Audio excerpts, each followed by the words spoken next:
Welcome. You're watching Head to Head. I'm Antonina Antosha with UATV. Andriy Bogdan, the head of the Office of the President of Ukraine, predicts that the newly elected Verkhovna Rada is unlikely to begin its work before September 1st. According to him, it depends on a large number of lawsuits that do not allow the Central Election Commission of Ukraine to form the final convocation of the future parliament.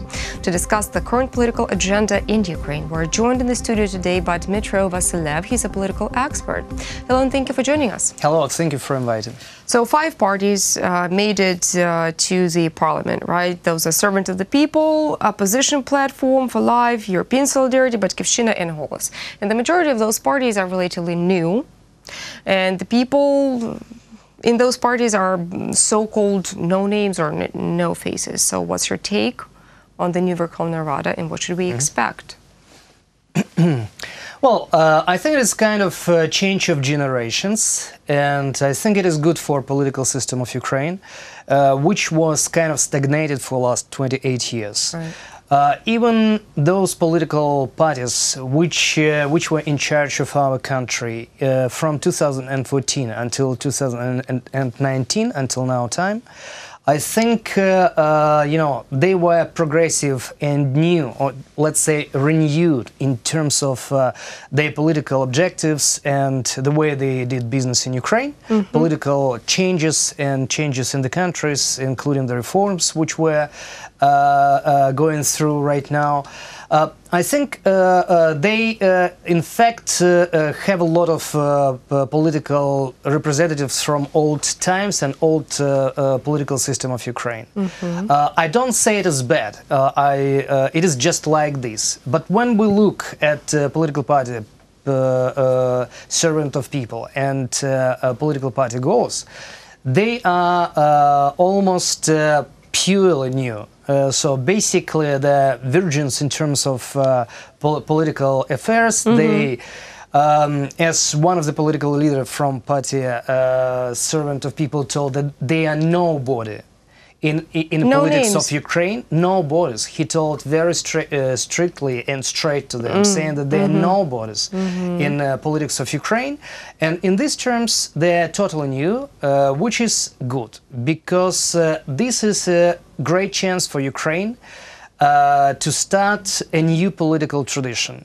I don't know whether it will be good or bad, but it will be totally new. And let's see what will happen. Okay, but what do we risk by picking nobodies to rule the country? There are 3 major risks. First risk that these people will be totally unprofessional in terms of preparing legislation and passing legislation in the parliament. So in these terms, those laws and legislation from these political parties can be very weak and bad in terms of their quality. Second, I think little by little they will be influenced by some kind of rules of the game in Ukraine. Yeah. As we call them, tycoons, oligarchs, and some other players which are very influential, and I think they will find their way how to influence these new people. This is the second risk, and the third risk that those reforms which began and which are really changing our country for good and for the best, they can be either stopped or changed or dismissed even. So in these terms, I think these are the main 3 risks which we're facing. All right. In my introduction, I said that there are doubts that the new Verkhovna Rada is going to start working before September 1st. What's your point of view? This is something which we heard from head of office of the president, Mr. Bogdan. He told, and actually he emphasized that he thinks so because he is a lawyer. But most of the lawyers told me that, in fact, by August 5, the Central Election Commission has to take the decision in terms of accepting this election as past election and basically saying the result, declaring the result. So in these terms, I think by August 5 we will have the final result, and from that time Verkhovna Rada will have about 30 days to begin their work. So in these terms, I don't see any reason why Verkhovna Rada cannot start their work before actually September 1. Some of the new deputies told me that they consider that Verkhovna Rada will have their first gathering on August 23. Just before Independence Day. So in these terms, there are several opinions, but I think the opinion of Mr. Bogdan basically says that they are not ready with people whom they want to see as head of the committees. They don't know exactly what committees they want to have in the parliament. They do not know exactly yet how many ministries they want to have in the cabinet of ministries, and they are not sure yet about the names of the ministries. I think they are very clear about Prime Minister, and I think it's about 99% that it will be Alexei Goncharuk, who is presently deputy head of office of the president. And he is considered as one of the most appropriate person for this time to be a prime minister. But I think there are a lot of discussions in terms who will be in the cabinet, how many ministers they will have, do they want to have vice prime minister combine the office with the portfolio of the ministry, or they want to have it in a different structure.